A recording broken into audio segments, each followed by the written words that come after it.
What's up, and welcome to The Greatest Teacher of All Time, where I, Quincy Dawson, interview teachers of color to highlight their philosophies, strategies, and personalities. Today, I've got Miss Tabata. How you doing, Shannon? Good. How you doing? I'm good. Thank you for being here. It was a lot to get you here. I will admit that, but I'm glad you are here. It's my pleasure. So maybe just to start, how do I even know you? I taught at a private school or independent school in California, and Shannon was my department head.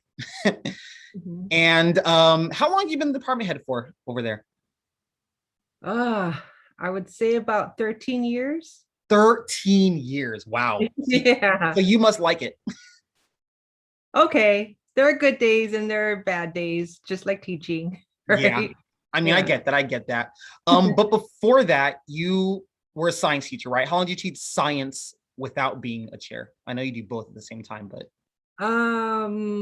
So I taught at public school since 99 to 2007, I think, or 2006. Yeah, 2006. And then I okay. went to private school at 2006, and about 2 years later, I became department chair. Okay, so that's what, 9 years of teaching, then becoming department chair, then 13 on top of that. Yeah. Whew. So, so I know like teachers, when we're teaching, we're like in it, right? And like we could be so um I don't want to say overwhelmed, but we're so into the teaching that we sometimes may not think about other things outside of that, right? So do you think you were qualified after those 9 years? Like, did you feel like you were ready to be a chair at that time? I felt so. I did at the time. I've already led some program changes at my district when I was at public school before. So we went from traditional science to integrated science. And I was leading that throughout the entire district. And it's a large district with 4 high schools. So we were doing that. And then I also was helping out with the English language learners as well, with the entire district. So I was already working sort of at the district level, for program changes. And so department chair, I thought I could do it and do it well, but I realized it was more, a little bit more of interpersonal skills that you need, right? Because they're working directly with teachers versus at the district level, it was more working with program. And so, yeah, so it's different. It's definitely different working at, you know, as a department chair. Yeah, that's interesting. And I want to get into your leadership style, but what do you mean by interpersonal? So just working with, like individual teachers or even as a group, right? So like if sometimes you get teachers that don't get along with each other and Hmm. you'll need to team teach, right? So if they're teaching the same subject, right, they still need to work together. And so I've encountered that as a department chair. And it's a huge difference in philosophy and teaching. Like one is more about labs and stuff like that. And the other teacher will be more like, no, we want project based or whatever, and trying to get those two people to compromise when the philosophies might be, in their view, might be different, but really it's not. And so trying to show them that their philosophies are the same overall, but coming up with that compromise, because getting a little bit of both is better than just one or the other. Yeah, and that's interesting. So both of us went from working with students, working with adults. Um, I don't think I'm the best at the translation between like getting children or students to agree versus getting adults to agree. I don't think I'm great at that. How do you do it? What's your take on that, your approach? It's a lot easier with kids. At Yeah. first, it was really difficult, and it's still for me a little bit harder with adults. I mean, I'm still dealing with that today, right? Every time you hire another teacher to your team, they're bringing with them their worldview of their best practices, and they're great. They're great teachers, and both of them are really, really good teachers. And trying to get them to agree, it's a little bit harder with adults, I feel, or maybe it's not harder. I'm just more scared, with adults, with because I don't I don't feel like I am, how do I put it? With younger students, right? I'm definitely a person of authority, right? Hmm. With adults, a lot of them could be older than I am, or could have more experience teaching than I do, or right, things like that. And so I don't feel like I'm a person of authority. So it's harder for me to approach adults when there's conflict. But um, I have really good mentors that also help me out. We have a department of teaching and learn, a dean, I guess. I don't know how to say it, a dean of teaching of learning. And she's great. I go to her for help and I ask her, she listens to what's happening, and and we break it down. And pretty much I come up with a speech before, and I, talk to that one teacher and have this whole speech written up first, and I practice it with my husband, and Really? You're one of those types. Okay. yeah, I'm one of those types. And I was like, okay, does it seem like I'm being condescending, or does it seem like I'm trying to be helpful? And then I go, and then he helps me out and I reword certain things and I go to another. So then I actually go and talk to that teacher. Then I go to the other teacher and, same thing. That is so interesting you say that, because I feel like that in doing that, it's like a quality of a leader, right? And when you think of like the leaders, like the people who dominate and all this stuff, they like naturally have like that, right? It Yeah. sounds like you work to get that. Yes. Yes. And I don't know, I'm telling you right now, like when I was under you, I guess that's a weird way to put it, but you had it for me. Like I wouldn't even think twice about whether you had like that leadership thing or not. Like I just knew like, okay, Shannon, like she's the boss. Like that's so interesting that you practice that though. I do. I practice it. Sometimes I practice it with other science teachers because they know what's happening. They know the people, right? So like I'm like, oh, I'll go to another science teacher that I really trust, and I'm like, okay, I need to talk to this teacher about this. Like, this is what I'm gonna say. Does this sound good? Does it sound like, Yeah. Yeah. That's so interesting. And maybe getting a little further into that, the fact that you feel like you have to practice those types of things, but like in our department, you were above us, but I still felt like my own entity like in the school and everything, right? So like what is your leadership style? Like how do you make it so that your teachers are like independently working to their fullest, but also know like, okay, this is the actual deal with you? Um, Basically, so a good teacher steals, right? Yeah. We heard that before, right? So a good teacher steals, and that's how I feel. Like I try to hire people that I can steal from. Mm. So like I hired you because you just seem like that cool relationship guy, easily able to talk to kids, and I was like, okay, and you're smart too. You know your physics.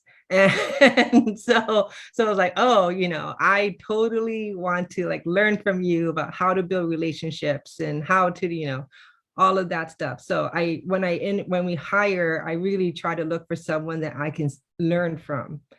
And That, then so yeah. yeah, that's an interesting way to go about it, because I would think you'd want someone who's, I don't know, maybe not want someone, but you would naturally get someone who you're above, right? But it sounds like you try to get someone who at least can grow to an equal to, or you can grow an equal to them. Right, right. Yeah. Like another teacher too, like he is just so creative and Mm. just so awesome. And, and his organization skills are probably a little bit poorer, but that's where we make a great team.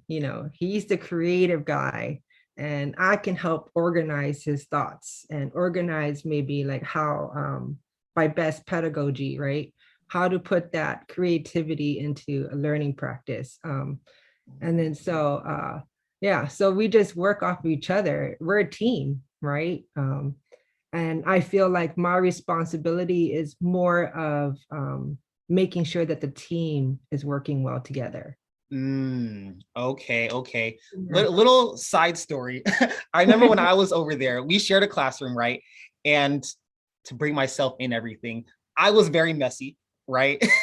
And I remember one time, it was like a school play or something. One of my friends came over to watch the play, and after we went to the classroom, and they helped me clean up and like to make it spotless. And I remember the next day, you came up to me and thought I left the school. Like you thought that was me packing up and getting out of it.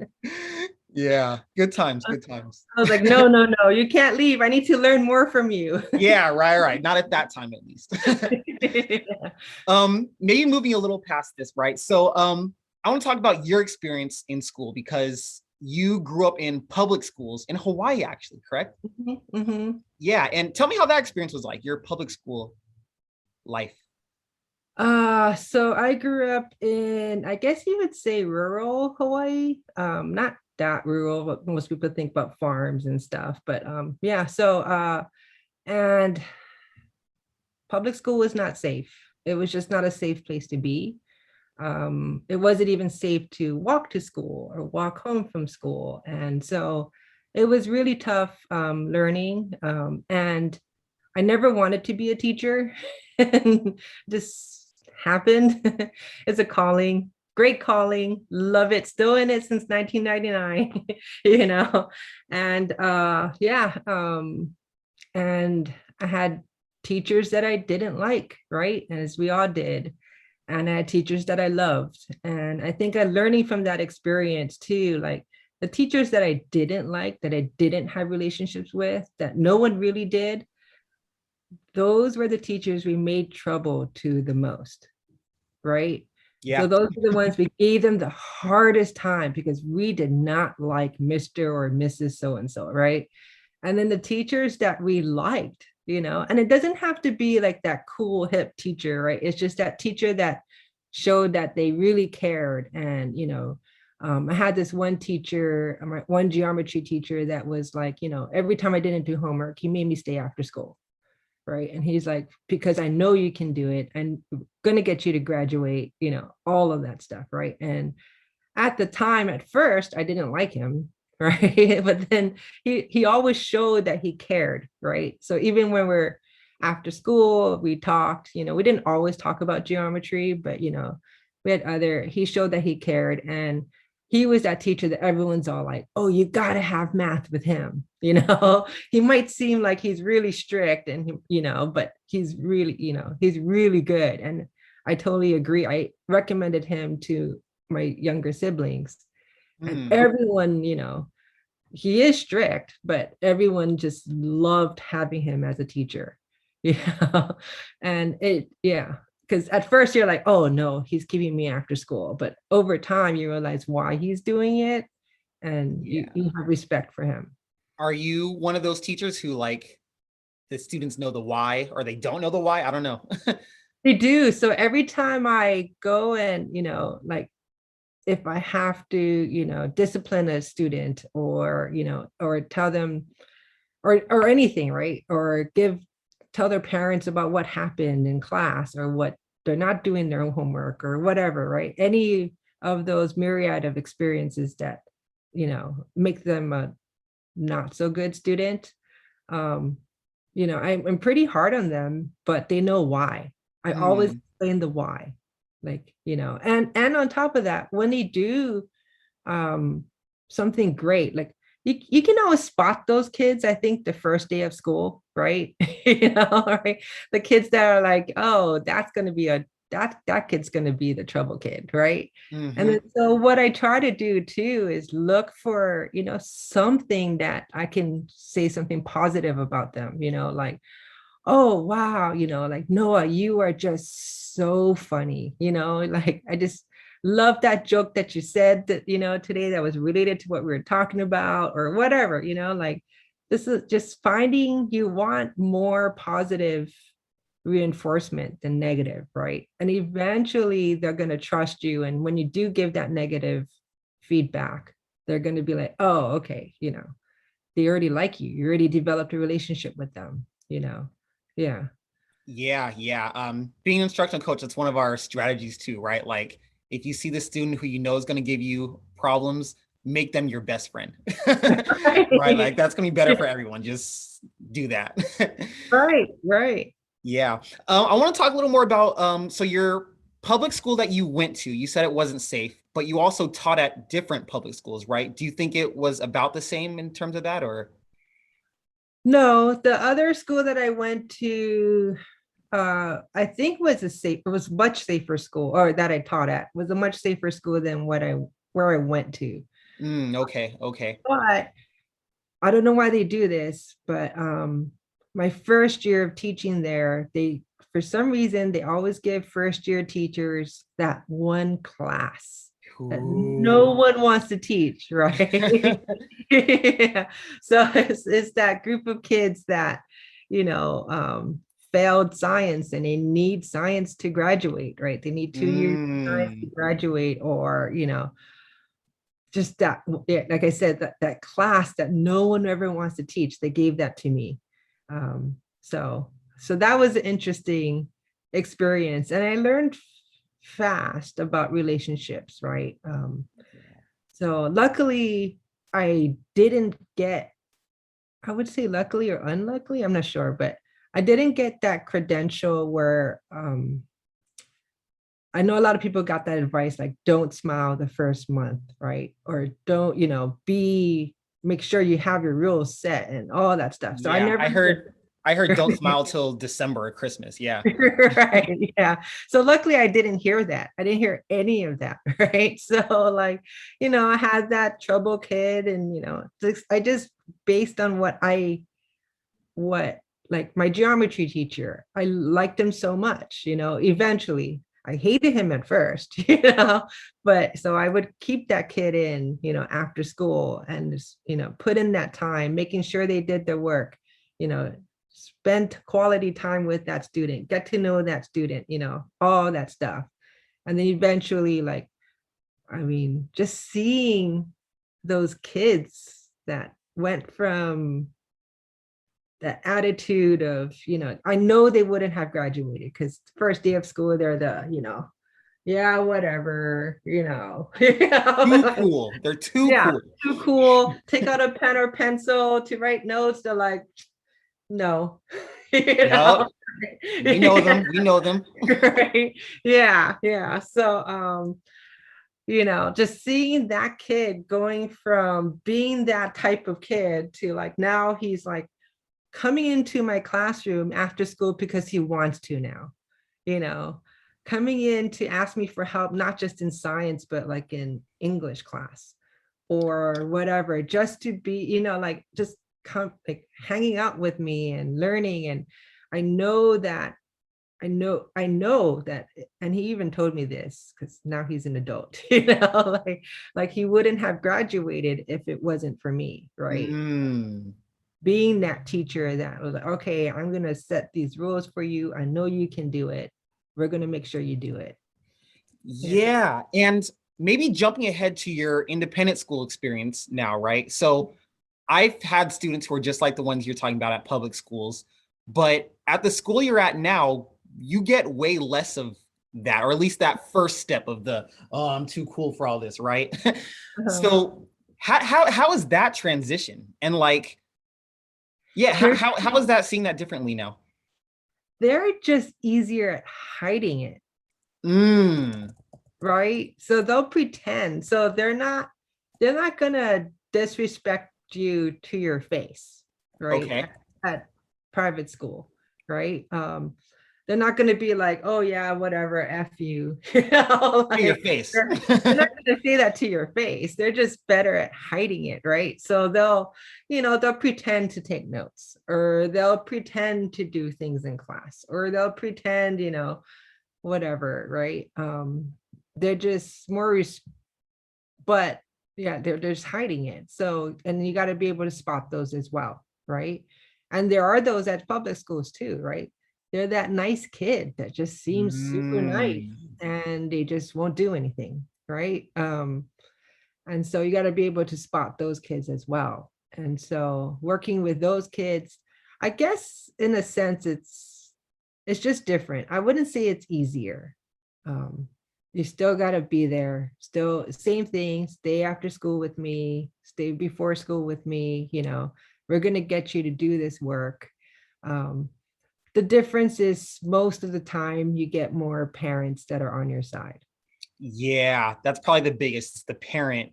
Yeah, Yeah, I definitely get that. Yeah, yeah, yeah. yeah. But maybe with all that, right, and seeing these, trying to catch these little differences, because at the end of Mhm. the day, most students are the same in a lot of ways. What are you actually doing differently? And for me, it was from my first public school to my independent school where you are, um, class rules and discipline were like a super high priority over there. And Mhm. comparing that to the independent school, it's just class rules are something you put on a checklist that you did on the first day, right? You may have to revisit them, but it's not as prominent as going over the rules daily or multiple times a week at a public school like that. So what are some things you do differently? Oh yeah. So yeah, I've done a lot of things differently. And I think it's easier because the class sizes are a lot smaller. Yeah. We don't need to go over all those rules all the time because your class sizes are smaller, right? You can catch students not doing their work, right? A lot faster in a class of 15 than you can in a class of 36, right? You can catch, you can get to know every kid in the classroom during class time, right? Yeah. Yeah. I mean, before, like I said, I had to keep that kid after school to get to know that kid, really, right? But then in the classroom with less students, right? Like I get to know and have fun with all the kids in the class. It's not always about science, right? And Yeah, yeah. that's part of building relationships. And so you can build those relationships during class. Of course, you're going to still continue to build them outside of class, but yeah, you can use class time for that, versus with 36 and you have 50-minute classes. Really, if you spend you're right, if you divide that 36 divided by 50, like how much of a relationship are you, or 50 divided by 36, how much of a relationship are you actually building during that time? That's very interesting. Yeah. Right. But you can still do that with public school in the classroom with small groups, right? So whenever you can have smaller groups, right? You can still, like, group of three, you chit chat with those group of three, or whatever. And that way it's not 50 divided by 36. Now it's 50 divided by 12, right? Hmm. And then Okay. I yeah, so small groups, and even at public school, private school, we still do a lot of small group stuff, right? Um, breakouts. I can have a whole group discussion with 15 versus at public school, you cannot have a whole group discussion, right? With 36, because then you're not going to hear everyone's voice. Yeah. Yeah, yeah. My circle talks, right? Yeah. They started in the public school with a 36 student circle, and it was a lot. It was a lot. Bismarck definitely made that easier. But I also feel bad for generalizing public schools, independent schools when we're talking like this, because you have those changes all the time, right? Like there are small public schools that do great things. Right. But if you're thinking about your experiences, right? What is something besides a small class, that's cheating, that you would take from the independent schools that you like, that you would want into the schools that you were in? Maybe not generalize all of them, but the ones you were at. So what do you mean, like from private schools? What would I put from private schools are doing well to public? Yes, exactly. Um, And that's so hard because it's such a generalization, right? Like I right. would want to say a group of dedicated teachers, but like you could have that everywhere. Oh yeah. Oh, public school teachers, some of the best teachers, right? And the same Yeah, thing right. with private school teachers, like I've have like my mentor in public school. She's probably the best teacher I've ever had, but I mean, met, but like there's awesome private school teachers. Um, I would say, huh, speaking of teachers, I would say there's more mentoring of teachers in private schools. Okay. Right? We have a director of teaching and learning that helps all of us, right? And although it's one person, there's less teachers because our school is smaller, right? And so she can work with all of us individually easily. And then on top of that, there's department chairs, and there's, for our department, it was one department chair with five teachers total, right? And so, right, I can work with each teacher individually as well as a group, right? There's a lot of mentorship along the way. Even like our dean of students, he's a great teacher, right? And he can help with the relationship part because he totally believes in relationships as a dean of students. And so, like, that's another mentor that we have for all the teachers. So there's a lot of mentors for teachers. We hired a director of diversity and inclusion, right? And so there's another person that can help us with, equity in the classroom and things like that.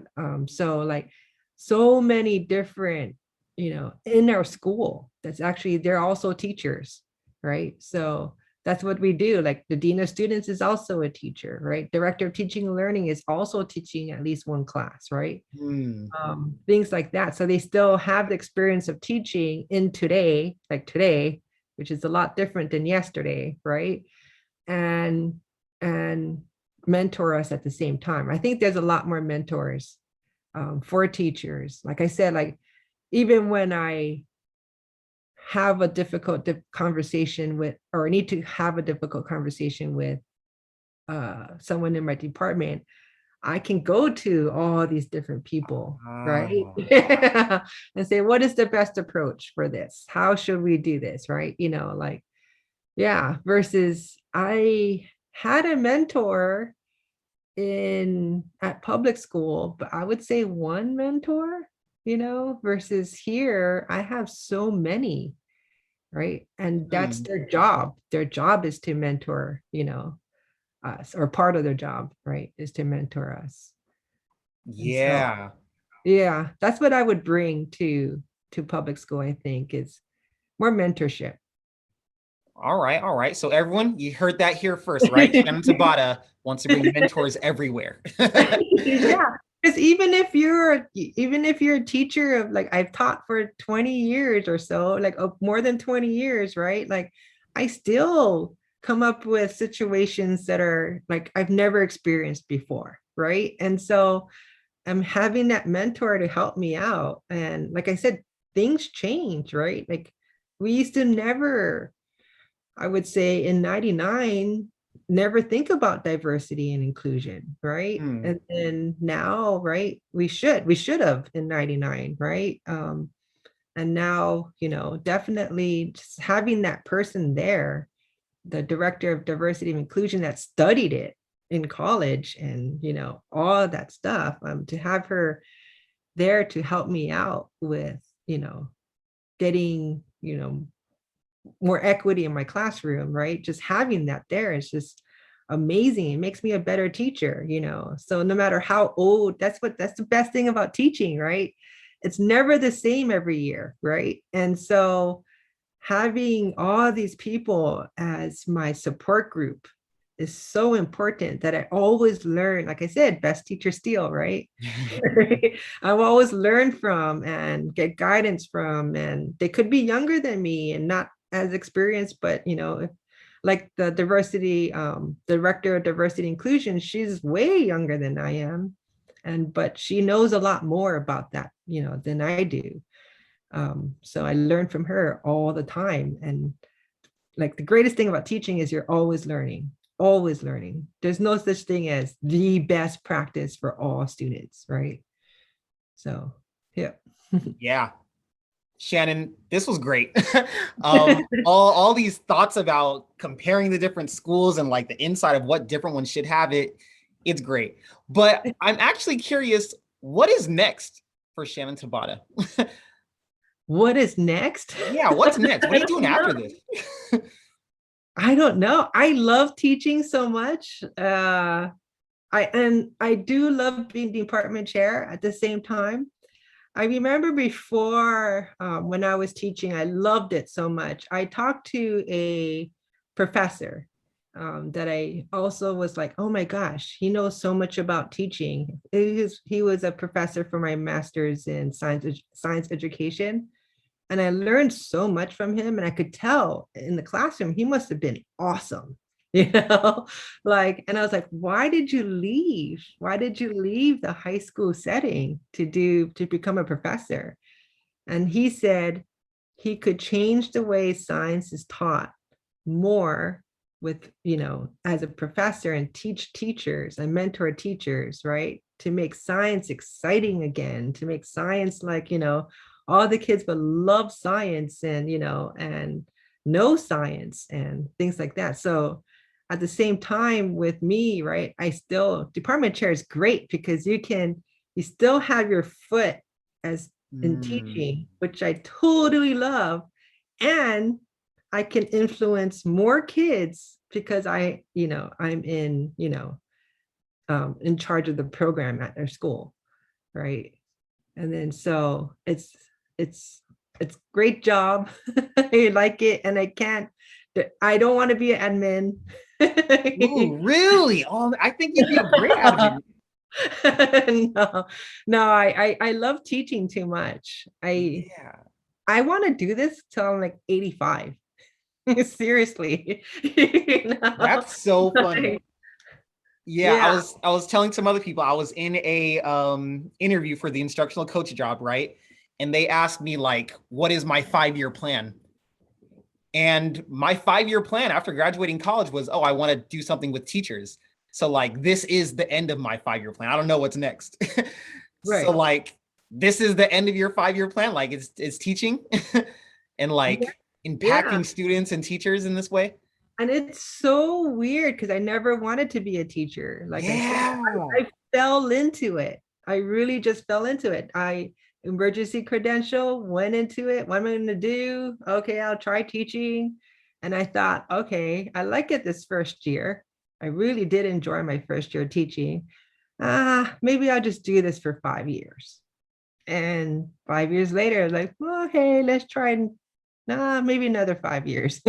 Because I still liked it, And yeah, and now I'm still, you know, I can't imagine doing something else, I just love it so much. And it like I said, it changes every year. The kids change, you know, Mm. culture changes. It's a challenge every year.